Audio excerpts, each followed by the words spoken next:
Hey guys, it is Keisha here from the Team Yancey vlog series. Welcome to our 6-week postpartum video, and I'm going to give you guys 10 things that people do not tell you about delivery and postpartum.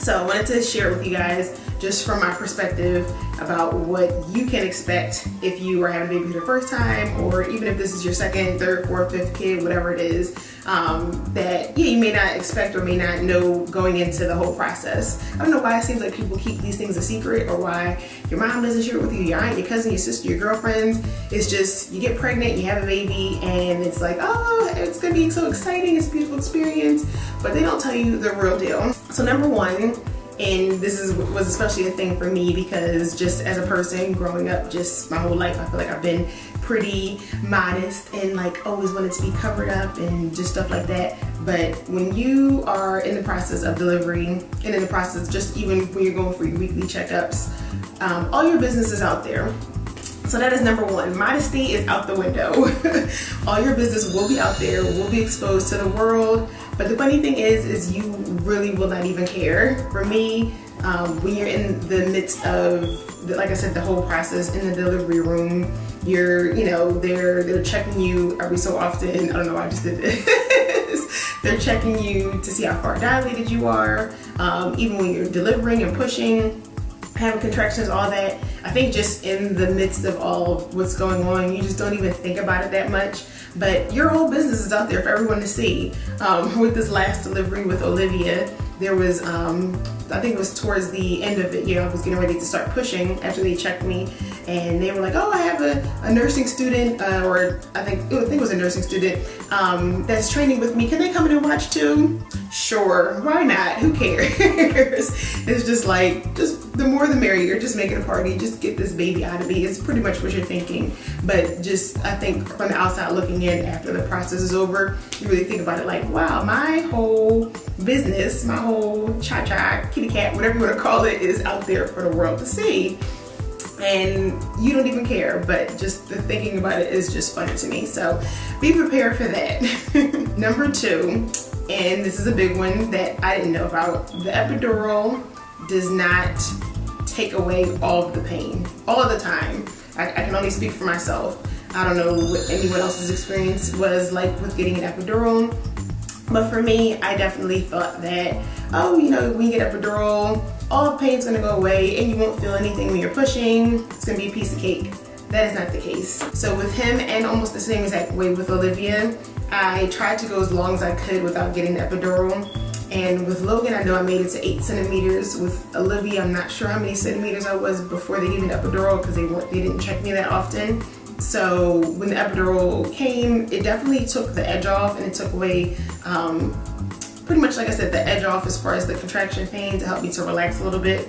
But when it came time to push, and when both those little suckers came out, I felt everything, especially with Logan because he had a big head, so I was tearing, and they had to stitch me up afterwards, like all of that. I was like, why do I feel this? Like the epidural is not doing anything. But I think that's just, like I said, part of the process. I think there's levels to it. I know with Olivia, they told me when, after they gave me the epidural, to click on the little, I guess, clicker to increase the medicine or decrease or whatever. So there's levels, I guess, to have an epidural, but I assumed that it was gonna take all the pain away and I wouldn't feel anything.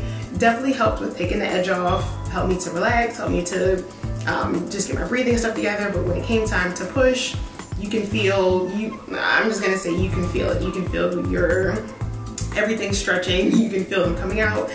And unfortunately, if you have any tearing, sometimes you can feel that too. So if you do have that happen, at least you know, if you watch this video, that is gonna happen and you won't be dumbfounded like me.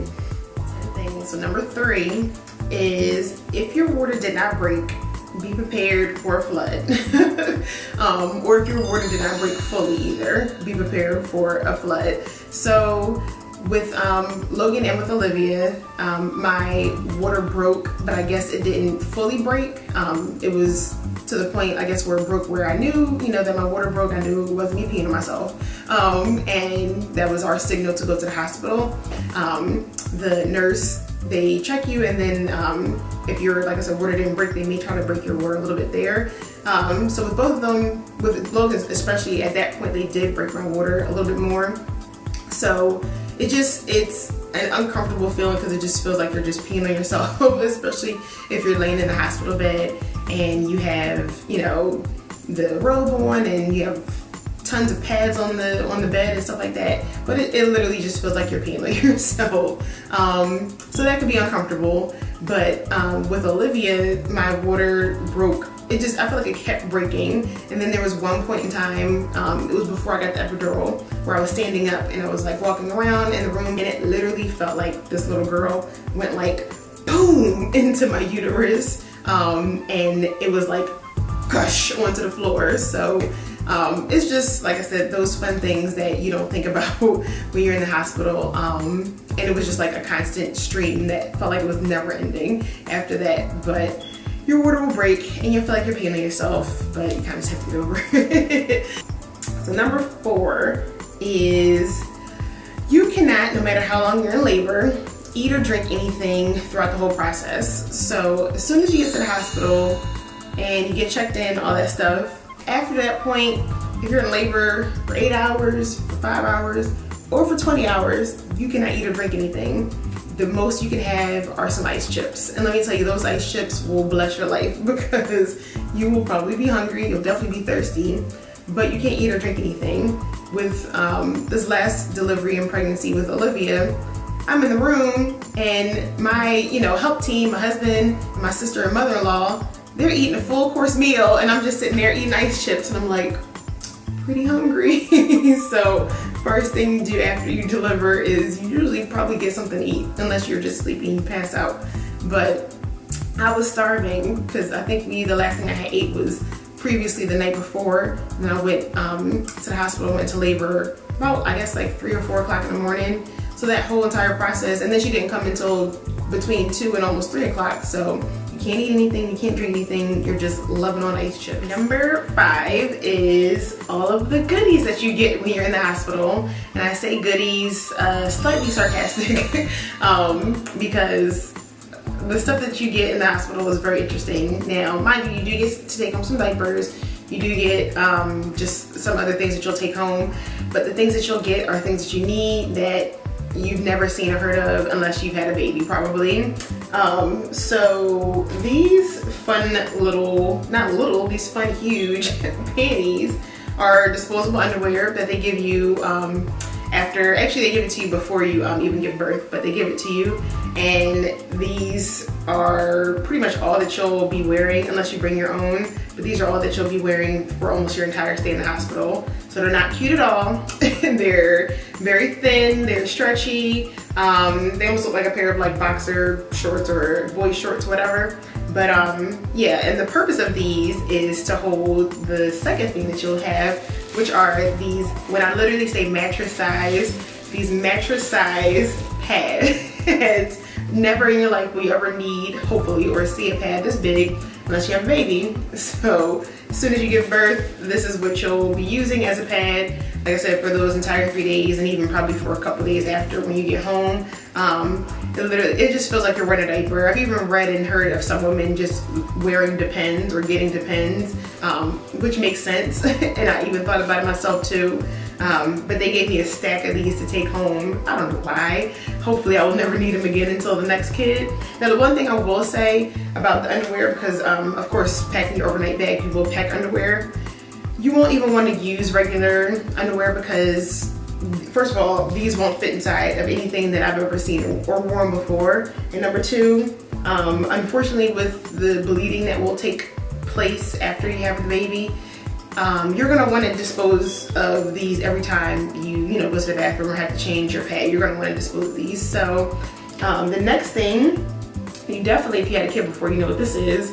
This is a squirt bottle that you'll use every time you go to the bathroom, and you can't I guess it just helps to, well, it does help obviously to keep your area clean because you just gave birth, and you want to make sure that you're flushing out all the blood. You can't really wash that well down there, especially if you gave birth, or if you even had tearing or stitches. You can't really do anything but use this and like kind of pat dry. Sorry guys if you're watching this, is a little TMI, but it's real deal. So this is the squirt bottle that you use, and you'll be able to take it home obviously to use it for however long you need it after that. But like I said, this is another thing that I never saw or heard of until I gave birth, and no one told me about it. So I'm telling you. And then this is another thing too. This is witch hazel. So it comes in this little container, and now obviously people use witch hazel for other things, or you know, not just for when you're pregnant or giving birth and post-delivery, but it's these little moist, almost like a moist towelette, like a moist little pad to use, and it helps to relieve the itching and dryness and itching and pain when you're using the restroom too. So this is like almost your go to the restroom kit that you'll have when you're in the hospital, and like I said, also for however long you need it once you come home too. Next thing is number 6. Get ready for your boobs to hurt and to leak. Whether you're planning to breastfeed or not, your breasts are just going to hurt. They're going to get sore, they're going to get engorged. Your body is preparing your milk to come in. It can be a painful process. If you are breastfeeding, be prepared, and this is another point that I have later, but just be prepared for some pain. But the leakage can also even come even before you give birth. I know I think with both pregnancies, at some point in time during your last trimester, during my last trimester, I did have leaky boobs. You'll just be in the shower, or you'll be doing something, or even just, you know, you'll look at your shirt and see that your boobs are leaking. So it's just your body's way of preparing for your milk to fully come in. But once you do give birth, be prepared for those suckers to be in a little bit of pain. Number 7 is, this is a big one that I honestly didn't even realize until this second pregnancy or the second delivery with Olivia. In the hospital, you get no rest.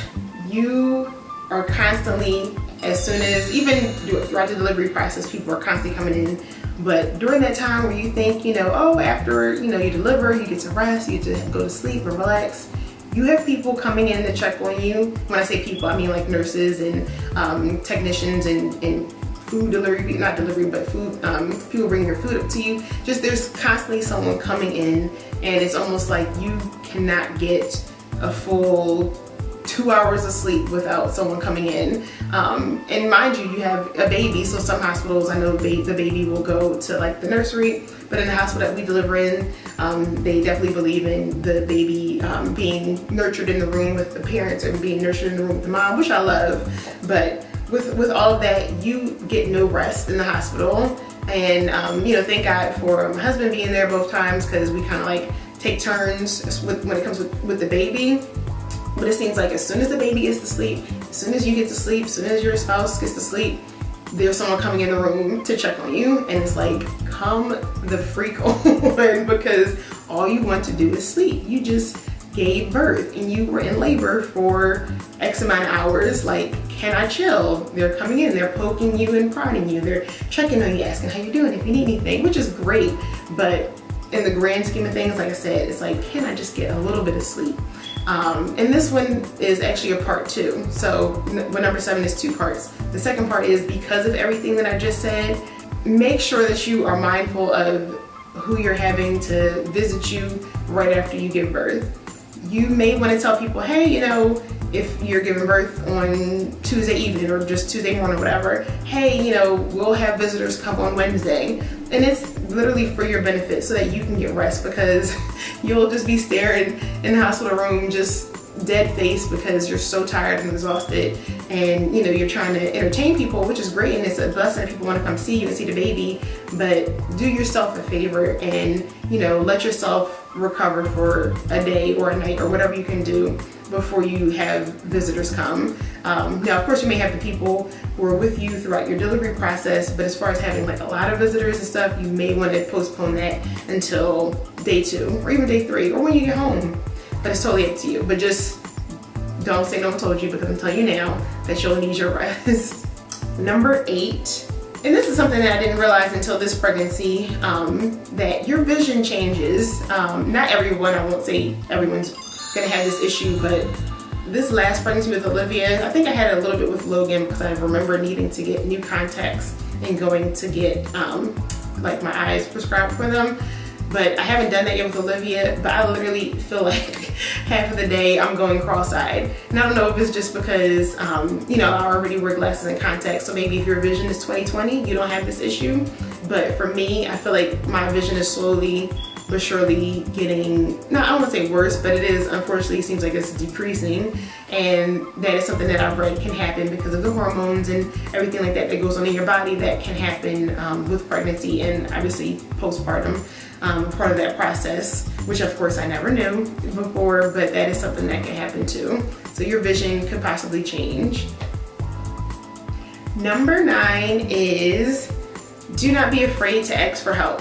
Whether this is your first child, second child, umpteenth child, the whole process of delivery and, you know, having a baby takes a lot out of you. So part of that whole getting rest thing is you'll need a team of people to help and support you. So do not be afraid to ask for help, to ask for people, you know, your close-knit people to come by the house for the first couple days, maybe to help you make a meal or two, or have something prepared, to run an errand for you when people ask if they're coming over, like, oh, do you need anything?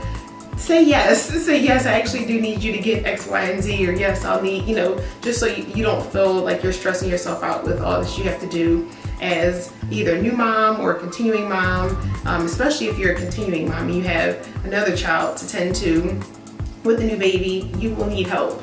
And then the last thing, number 10, is with the breastfeeding process. Of course, that is one of the things that is most recommended as far as when you have a baby to breastfeed, so that they get the proper nutrients and all of that. But whether you are planning to do it for a month or 2 years or whatever you think that you can do, there are going to be times, especially in that first, I would say, week or so phase, where you're going to want to give up because either the baby's not latching on well, or your milk hasn't fully come in and the baby's crying like a lunatic because they're not getting the full nutrients that they'll get later in the process when your milk fully comes in.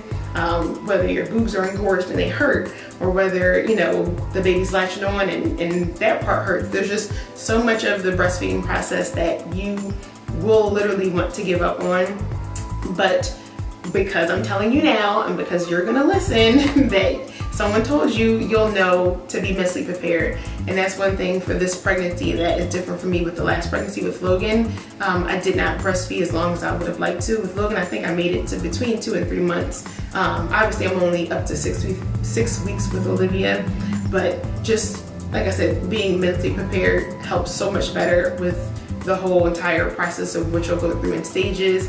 That that you know, it's just good to know so that you can say, hey, you know, someone told me, or I know from last time that, you know, this part of it's going to be a little bit hard, but it's going to get better. And I promise it will get better. And that is my number 10. And I probably could have gone on for a list of 100 if I really thought about it. But those are a lot of the things, like I said, that people, yeah, I don't want to say didn't tell me, but it's just, I don't know, it doesn't come up in conversations with girlfriends. Like, let me tell you, like, you're pregnant, you're in your 9th month.